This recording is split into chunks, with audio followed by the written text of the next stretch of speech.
আসসালামু আলাইকুম ভিউয়ার্স, সবাই কেমন আছেন ভিউয়ার্স? আমি একটা পর্ব চালু করেছি যেটার নাম হচ্ছে আমি শিখি আপনাদের শেখাই। সেটা আপনাদের মানে আগেও বলে দিয়েছি যে এই পর্বটা আমি চালু করব কিনা। আপনারা সবাই আমাকে বলেছেন অবশ্যই এই পর্বগুলো চালু করার জন্য।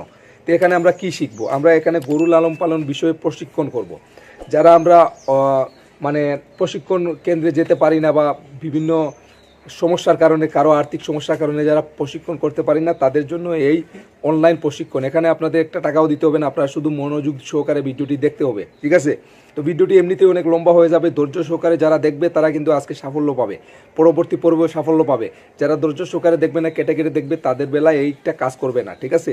তো এটা দেখতে হলে ধৈর্যশীল লোকের প্রয়োজন, একজন ভালো উদ্যোক্তার প্রয়োজন। সবাই কিন্তু এটা দেখতে পারবে না, সেটা আমি ভিডিওর আগেই বলে দিচ্ছি। সবাই এটা দেখতে পারবে না, সবাই এটা থেকে বেনিফিট হতে পারবে না।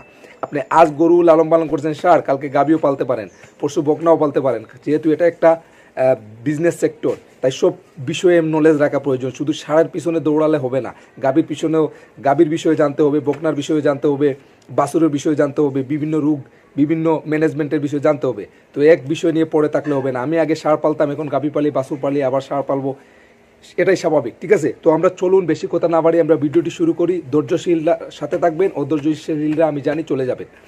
তো সর্বপ্রথম আমরা বলি আজকে কি কি আমরা জানবো। আজকের ট্রেনিং পর্বে আমরা জানবো, 1 নম্বরে জানবো গোয়াল ঘর বিজ্ঞানসম্মতভাবে তৈরি। 2 নম্বরে জানবো গাভীর খাদ্য তৈরির উপাদান। 3 নম্বরে জানবো কত লিটার দুধের গাভীকে কত কেজি খাদ্য দিতে হবে। 4 নম্বরে জানবো প্রেগনেন্ট গাভীর খাদ্যের তালিকা। 5 নম্বরে জানবো বাছুরের খাবার দাবার, 5 নম্বরে। 6 নম্বরে জানবো সারাদিনে পানি কতটুকু দেবেন। 7 নম্বরে জানবো পানিবাহিত রোগ ও কারণ। 8 নম্বরে জানবো খামার ম্যানেজমেন্ট ও খামারে লাভবান হওয়ার উপায় ইত্যাদি আরও বিষয়ে আলোচনা করব যদি সময় থাকে।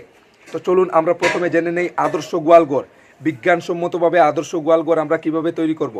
সর্বপ্রথম 3টা ধাপে আমরা গোয়ালঘর তৈরি করতে পারি। একমুখী, মুখোমুখি, বিপরীতমুখী, ঠিক আছে?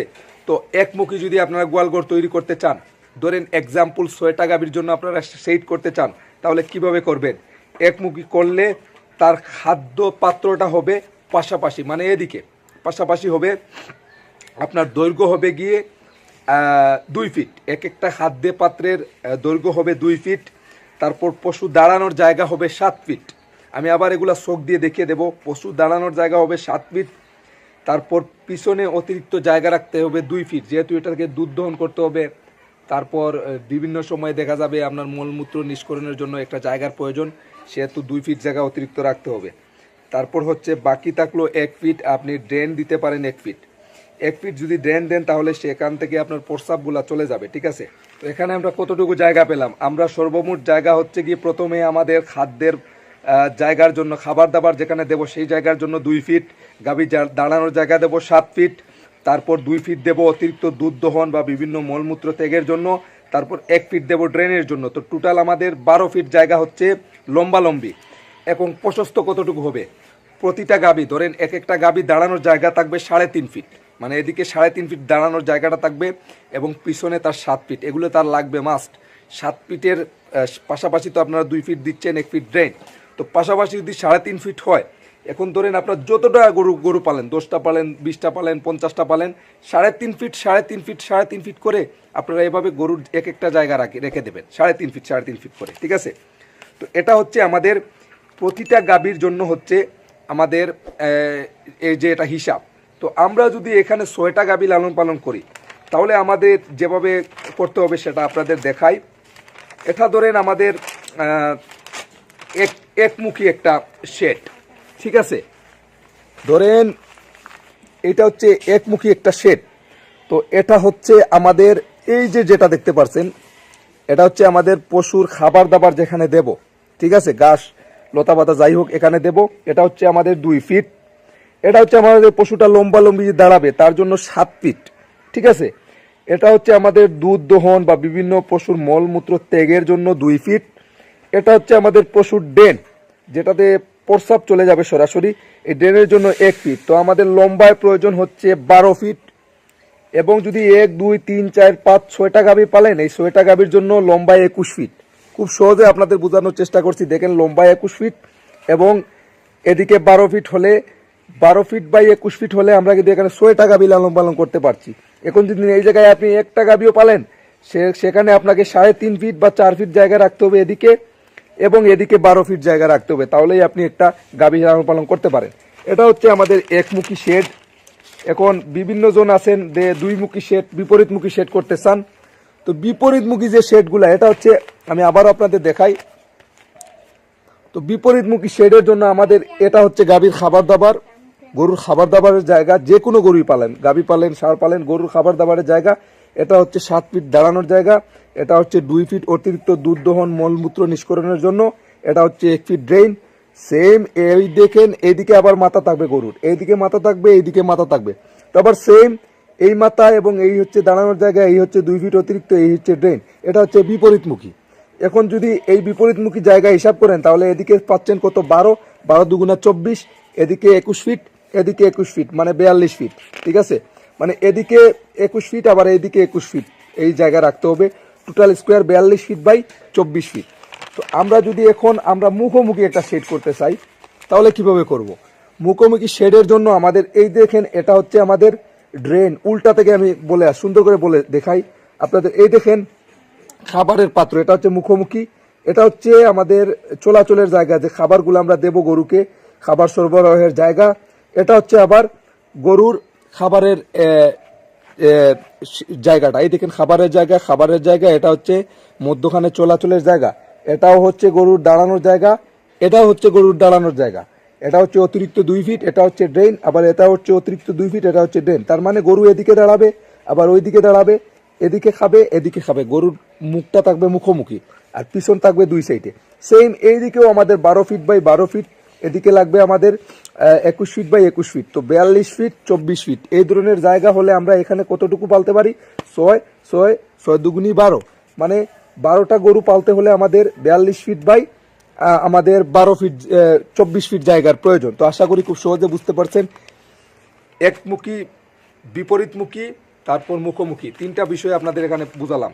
তো এখন চলেন আমরা গরুর শেড তৈরি করার নিয়মটা জেনে নিলাম। গড়টা এখন মেজটা কিভাবে হবে, আমাদের গরুর যে মেজ আছে নিচটা কিভাবে হবে।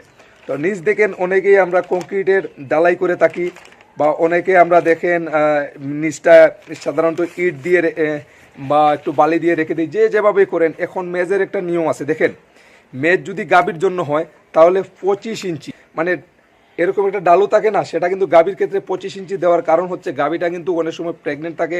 গাভীকে বেশি ডালু দিলে তার এক সাইডে বর পড়বে, সেক্ষেত্রে তার শরীরের ভারসাম্য সে ঠিক রাখতে পারবে না।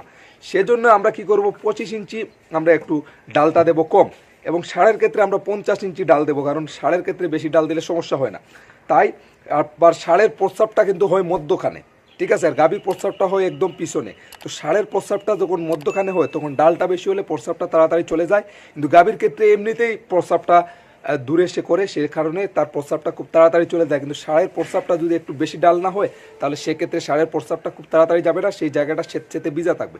এই জন্যই ষাঁড়ের ক্ষেত্রে একটু ডাল বেশি দিতে হয়। এখন যদি আমরা 8 ইঞ্চি একটা ঢালাই করি, সেক্ষেত্রে আপনারা গাভীর ক্ষেত্রে দেবেন 2 থেকে 3 ইঞ্চি ডালু, পিছন দিকে এরকম 2 থেকে 3 ইঞ্চি, মানে ওই শেড থেকে সামনা পর্যন্ত 3 ইঞ্চি ডালু করবেন। এবং ষাঁড়ের ক্ষেত্রে ওই পিছনের ড্রেন থেকে সামনা পর্যন্ত 4 থেকে 5 ইঞ্চি ডালু করবেন, কারণ ষাঁড়ের প্রস্রাবটা মধ্যখানে হয়। ঠিক আছে, তো আমরা মেজটা তৈরির বিষয়ে জানলাম, শেডের বিষয়, আমরা খাবারের পাত্রটা কীভাবে সেটাও জানলাম। এখন ধরেন উচ্চতা আপনি যত বেশি দিবেন ততই ভালো। আপনি চাইলে 14 ফিট 16 ফিট এভাবে দিতে পারেন, 10 ফিটের উপরে দেওয়া ভালো। 12 13 14 ফিট যত উঁচু করবেন শেড ততই ভালো। এবং আলো মানে খোলামেলা রাখার চেষ্টা করবেন, এবং বাতাস যাতে ওই দিকের বাতাস ওই দিকে যায়, ওই দিকের বাতাস এই দিকে আসে, এরকম ব্যবস্থা করবেন। খোলামেলা আলোর ব্যবস্থা করবেন, যাতে খামারের ভিতরে রুদ্র পড়ে, আলো পড়ে, সেই ধরনের ব্যবস্থাগুলো করে সেই রকম জায়গাতে আপনারা শেডটা করলে আপনারা বেনিফিট বেশি পাবেন। ঠিক আছে, তো আশা করি আমরা এখানে শিখলাম শেড তৈরি, মেজ তৈরি। তো এখন আমরা যেটা করব সেটা হচ্ছে আমরা গাভীর আদর্শ একটা খাবার তালিকা। তো আমাদের চার্ট অনুযায়ী আমরা গাভীর খাবার আলোচনা করব। গাভীর আদর্শ খাবার উপাদান, যেটা দিলে আমাদের গাভী ভালো দুধ দেবে, ভালো বাছুর দেবে, গাভীগুলার শরীরের সব পুষ্টিগুলার চাহিদাগুলা পূরণ হবে যেই খাবার দাবারে, সেই খাবারটা আমরা জানবো। গাভীর আদর্শ খাবার উপাদান হচ্ছে গমের ভুসি, সেটা হচ্ছে শর্করা জাতীয় খাবার। গমের ভুসি চাউলের কুড়া শর্করা জাতীয় খাবার, ভুট্টা ভাঙা প্রোটিন বা পুষ্টি জাতীয় খাবার, মুগের চুলা ডালের চুলা আর কি মনে করেন সেটা হচ্ছে পুষ্টি বা আমিষ, খেসারি চুলা, তারপর সোয়াবিন হচ্ছে চর্বি জাতীয় খাবার, সোয়াবিন খৈল, ভিটামিন মিনারেল প্রিমিক্স যেমন আপনাদের ডিবি ভিটামিন হতে পারে, যেমন মেগাবিট হতে পারে রেনাটা কোম্পানির, রেনাবিট ডিবি হতে পারে, এবং লবণ আয়োডিনযুক্ত লবণ। এখন এটার পরিমাণ কতটুকু হবে? গমের ভুসি যদি দেই আমরা দেব 40 কেজি, চাউলের কুড়া দেব আমরা 10 কেজি, ভুট্টার ভাঙ্গা দেব আমরা 10 কেজি, মুগের চুলা দেব আমরা 15 কেজি, খেসারির চুলা দেব 15 কেজি, সোয়াবিন খৈল দেব 10 কেজি। এখন ভিটামিন মিনারেল প্রিমিক্স যেটা মেগাবিট ডিবিও হতে পারে বা রেনাটা কোম্পানির রেনা ডিবি হতে পারে বা যে কোনো কোম্পানির ডিবি ভিটামিন সেটা দেবো 1 কেজি এই 100 কেজি খাদ্যে। এবং আয়োডিনযুক্ত লবণ যেটা সেটা হচ্ছে কি 50 গ্রাম, 50 গ্রাম আয়োডিনযুক্ত লবণ। অনেকেরই মনে করেন ধারণা আছে যে লবণের প্রয়োজন নাই, আয়োডিনের ঘাটতি কিন্তু গরুর শরীরে থাকে, সেক্ষেত্রে আপনারা লবণ দেবেন আয়োডিনযুক্ত লবণ। তো এখানে এই যদি আমরা সম্পূর্ণ হিসাবটা করি 40 10 10 15 15 10 সর্বমোট 100 কেজি খাদ্য হয়েছে। তো এখানে 50 গ্রাম এবং 1 কেজি খাদ্য বাদ দিলে 100 কেজি খাদ্য তৈরি হয়ে গেল, ঠিক আছে। তো এখন হচ্ছেন দুধের গাভীর জন্য যে খাবারটা, আমাদের দুধের গাভীকে কত লিটার দুধ দিলে কত কেজি খাদ্য দিতে হবে। সাধারণত যদি একটা গাভী 5 লিটার দুধ দেয়, ধরেন 5 লিটার আপনার গাভীটা দুধ দিচ্ছে, সেই গাভীর ক্ষেত্রে আমরা 3 কেজি দানাদার খাদ্য দেব, ঠিক আছে। এবং পরবর্তী প্রতি 1 লিটার দুধের জন্য আমরা দেব 500 গ্রাম দানাদার খাদ্য বাড়িয়ে দেব। ধরেন গাভীটা দিচ্ছে 5 কেজি দুধ, তার জন্য তো 3 কেজি দিতেই হবে। এবং পরবর্তী প্রতি 1 লিটার বাড়ানোর জন্য, এবং 10 লিটার যদি দুধ দেয় সেক্ষেত্রে আমরা আরও 2.5 কেজির মতো খাবার দেব। তাহলে আমরা 3 কেজি 2.5 কেজি 10 লিটার দুধের জন্য আমাদের পড়ছে গিয়ে 5 কেজি বা 5.5 কেজি, 5 কেজি দিলেই হবে, সমস্যা নাই। ধরেন একটা গাভী আমাদের দুধ দিচ্ছে ধরেন 15 লিটার দুধ দেয়, ঠিক আছে। 15 লিটার দুধ দেয় যদি একটা গাভী, সেক্ষেত্রে যদি 5 লিটার দুধে 3 কেজি খাদ্য দেই, তাহলে 10 লিটার দুধে দেবো আমরা 5 কেজি খাদ্য। 15 লিটার যে গাভী দুধ দিচ্ছে সেটার জন্য আমরা দেবো 8 কেজি দানাদার খাদ্য, ঠিক আছে।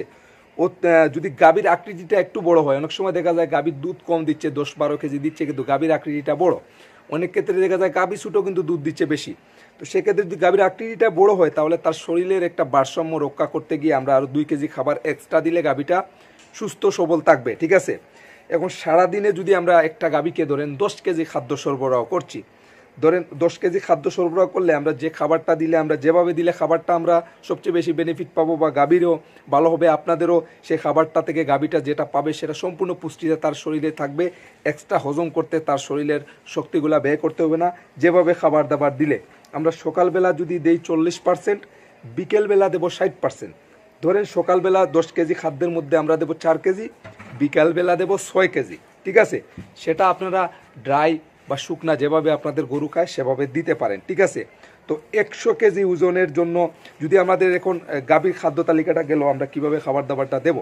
এখন ধরেন একটা বকনা বা আপনার একটা বাছুর আছে, আপনার গাভীর সাথে তো বকনা বা ষাঁড় বাছুর থাকতে পারে, তার জন্য এই যে খাদ্যটা আমরা মিক্স করলাম সেই খাদ্যটা যদি 100 কেজি আমাদের বাছুরের ওজন হয় সেক্ষেত্রে আমরা 2 কেজি, 50 কেজি ওজন হলে সেক্ষেত্রে আমরা 1 কেজি খাদ্য দেবো সারাদিনে, বকনা হোক বা ষাঁড় হোক, ঠিক আছে।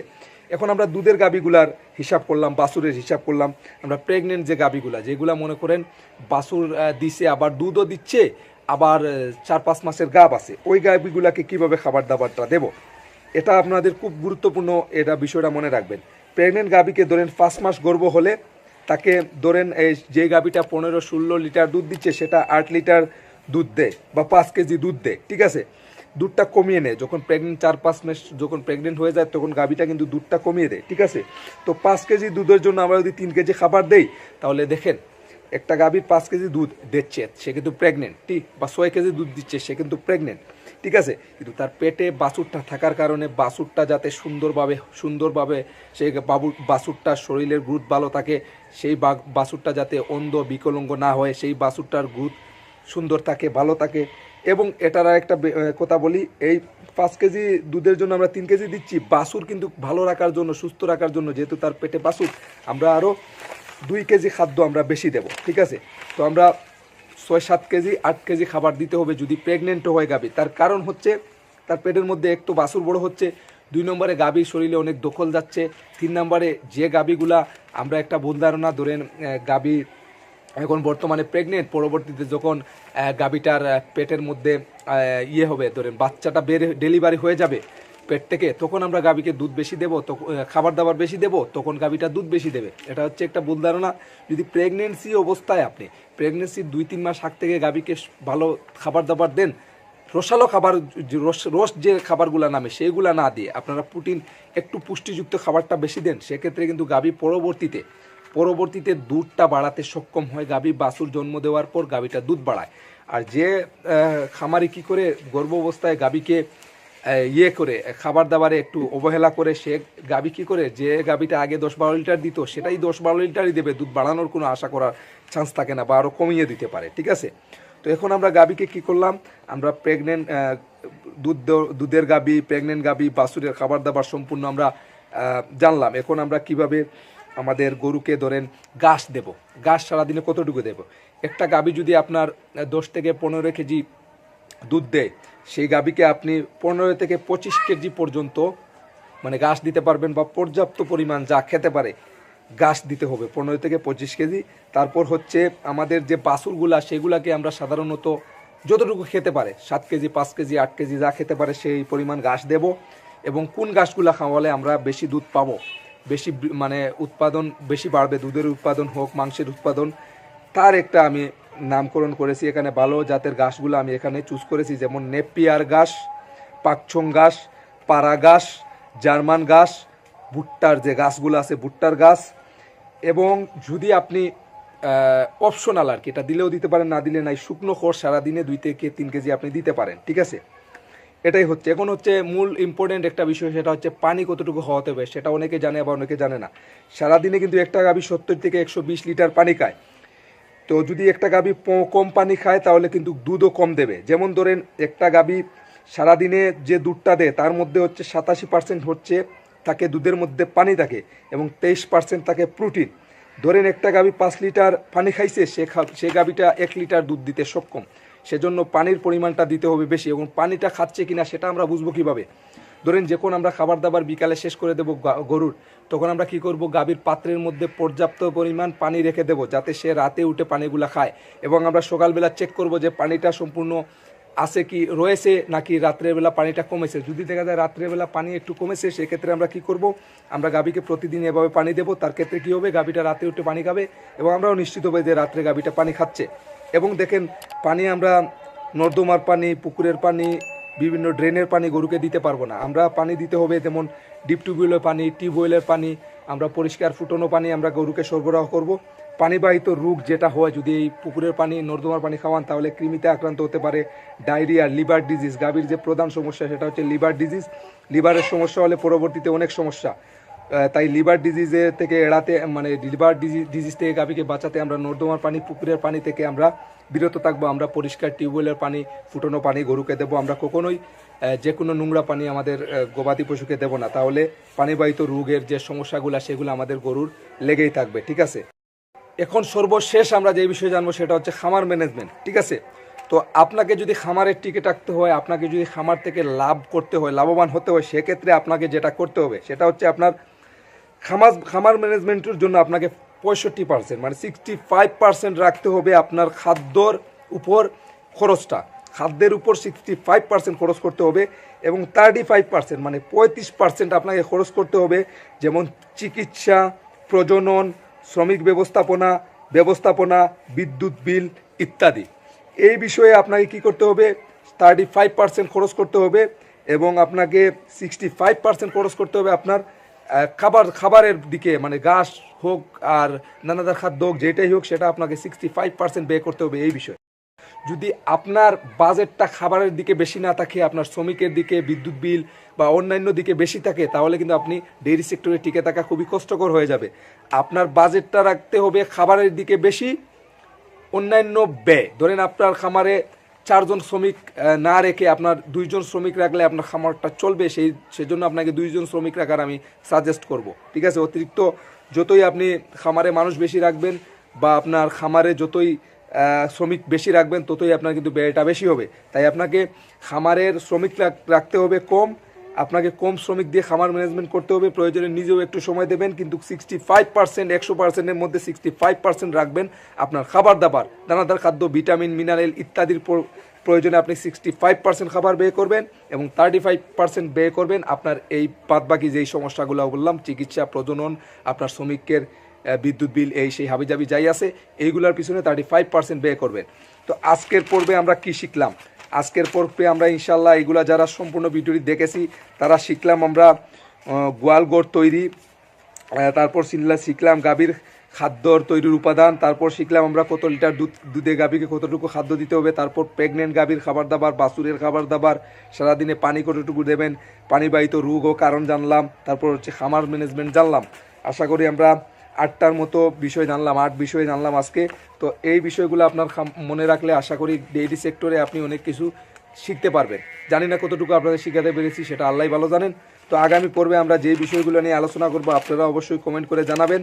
তো আমি আমার ব্যক্তিগতভাবে আমি বলতে চাচ্ছি যে আগামী বিষয়ে আমি গাভী ও বাস, যেহেতু গাভী নিয়ে প্রথমে শুরু করেছি, গাভী ও বাছুরের সঠিক কৃমি মুক্তকরণ, কোন কৃমির ট্যাবলেটটা আমরা প্রেগনেন্ট গাভীকে দেব, কোন কৃমির ট্যাবলেটটা আমরা দুধের গাভীকে দেব, কোন কৃমির ট্যাবলেটটা আমরা বাছুরকে দেব, কোন কোম্পানির কোন গ্রুপের দেব, এই বিষয়ে আমরা আলোচনা করব। কতটুকু পরিমাণ কতটুকু হবে কৃমির ট্যাবলেটের সম্পূর্ণ আলোচনা করব আমরা আগামী পর্বে ইনশাআল্লাহ। এবং কৃমির ওষুধ না খাওয়ালে কী সমস্যা হতে পারে, কৃমির ওষুধ খাওয়ানোর পরেও কী সমস্যা হতে পারে, এই বিষয়ে আমরা আগামী পর্বে তুলে ধরবো। তারপরের পর্বে আমরা ইনশাআল্লাহ মোটা তাজার দিকে এগোবো এবং এরকম অনেক পর্ব আমরা করব ইনশাআল্লাহ, যদি আপনাদের সহযোগিতা পাই, আপনাদের ভালোবাসা পাই, আপনারা সমস্ত ভিডিওগুলো দেখেন, তারপর যদি আপনারা লাইক করেন, কমেন্ট করেন, তাহলে আমি এই পর্বগুলো চালু করব। না হলে আজকেই এখানে এন্ড করে দেব, কারণ ভিউ না আসলে, লাইক না আসলে ভিডিও করতে উৎসাহ লাগে না। আজকেই এখানে এন্ড করে দেব, এই পর্বই সর্বশেষ এবং চূড়ান্ত পর্ব হতে পারে। তো আশা করি আপনারা ভিডিওটি সম্পূর্ণ দেখেছেন। যদি ভিডিওটি সম্পূর্ণ দেখেন আপনারা কমেন্ট করবেন, লাইক করবেন, যদি আপনাদের বন্ধু বান্ধবকে এই ভিডিওটি দেখাতে দেন তাহলে শেয়ার করবেন এবং যারা নতুন দর্শক কৃষকের ভাই চ্যানেলে সাথে থাকবেন, সাবস্ক্রাইবটা করে দেবেন। ধন্যবাদ, আল্লাহ হাফিজ, দেখা হবে আরেকটি ভিডিওতে। আসসালামু আলাইকুম।